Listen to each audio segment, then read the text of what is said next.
Assalamualaikum warahmatullahi wabarakatuh. Selamat datang di channel saya Ibrahim Muhtadin. Kali ini kita akan membahas tentang penegak hukum di kalangan masyarakat, yakni Polri. Polri atau Polisi Republik Indonesia kali ini diberitakan memiliki sekian kontra dan ada beberapa pemberitaan bahwa Polri ini oknum Polri memiliki sikap-sikap yang tidak sepatutnya.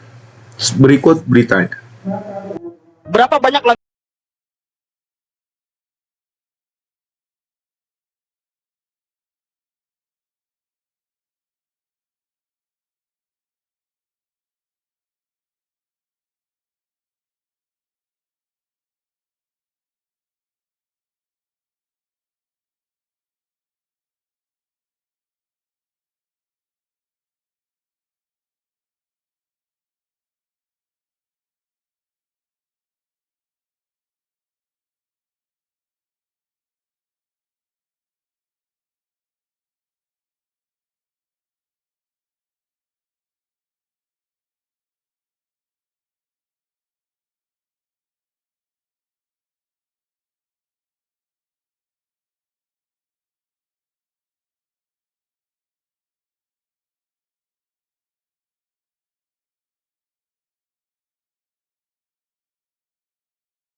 ke publik, pelanggaran demi pelanggaran, dari penyalahgunaan wewenang sampai tindakan yang mencederai rasa keadilan. Nama-nama dicopot, seragam ditanggalkan, pemecatan diumumkan. Tapi pertanyaannya tetap sama. Kenapa selalu setelah viral? Kesabaran negara ada batasnya. Bahkan presiden sampai harus turun tangan, tegas, terbuka, tanpa basa-basi. Karena masalahnya bukan 1-2 orang, tapi pola yang terus berulang. Publik lelah dengan klarifikasi, lelah dengan narasi oknum, karena terlalu sering, kata itu justru terdengar seperti tameng institusi.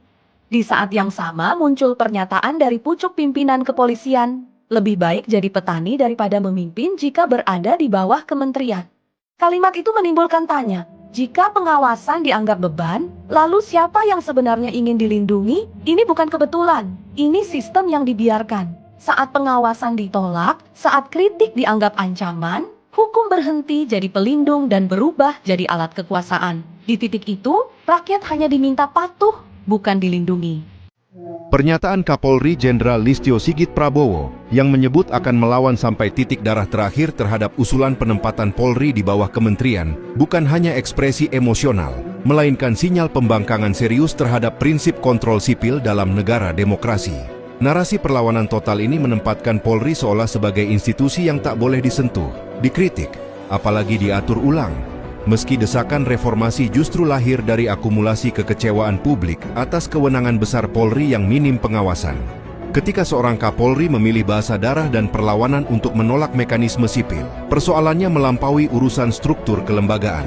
Ini menyentuh persoalan mendasar relasi kekuasaan, apakah Polri tetap alat negara yang tunduk pada kehendak rakyat, atau sedang membangun posisi sebagai kekuatan otonom yang kebal koreksi.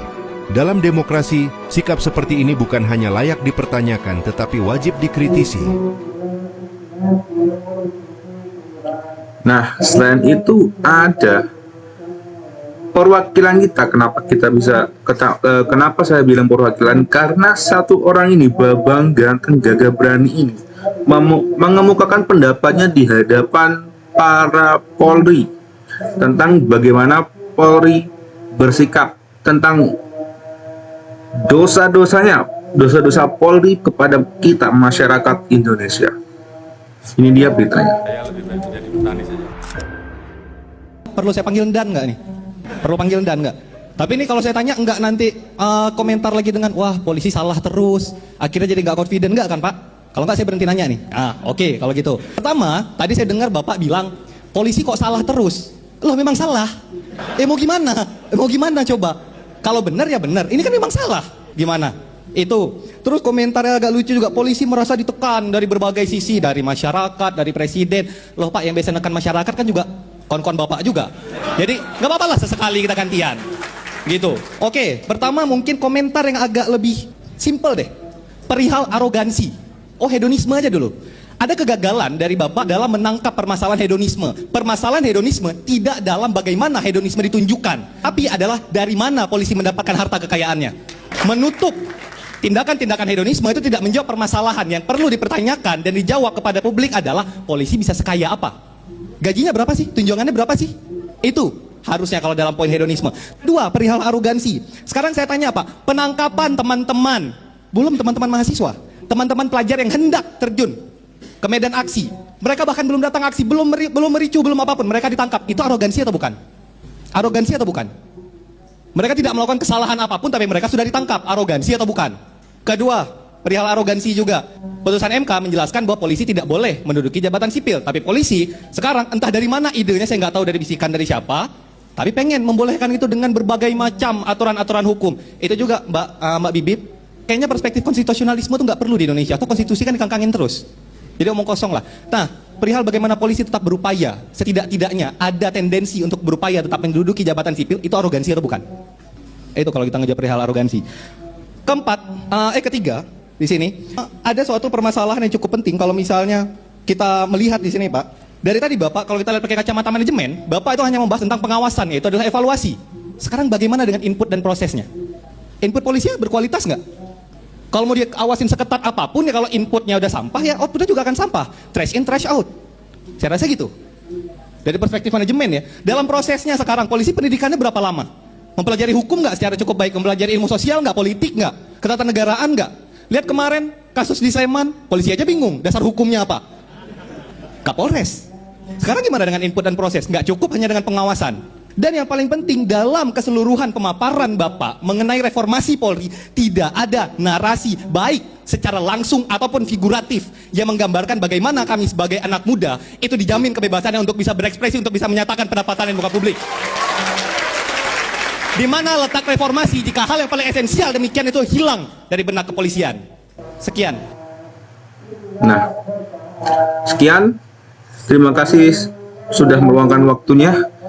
Silakan subscribe dan like untuk keberlangsungan channel saya untuk tetap memberikan berita-berita berkualitas, panas, dan tentunya bermanfaat bagi kalian semua. Terima kasih. Wassalamualaikum warahmatullahi wabarakatuh.